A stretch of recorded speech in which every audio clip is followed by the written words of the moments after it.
सातपूर एमआयडीसीतील महत्त्वाच्या कंपन्यांपैकी एक असलेल्या ज्योती स्ट्रक्चरर लिमिटेड कंपनीत आज 20 डिसेंबर 2024 रोजी दुपारी 2 वाजताच्या सुमारास भीषण आग लागली।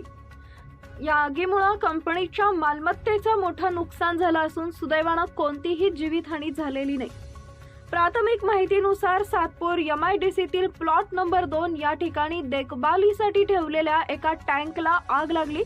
आगीचा भडका एवढा मोठा होता की काही वेळातच कंपनीच्या परिसरात धुराचे लोट पसरले। घटनेची माहिती मिळताच कंपनीतील अधिकारी व कर्मचाऱ्यांनी तात्काळ परिसर रिकामा केला आणि अग्निशामक विभागाला कळवलं। घटनेची माहिती मिळताच अग्निशामक दलाचे जवान तातडीनं घटनास्थळी दाखल झाले।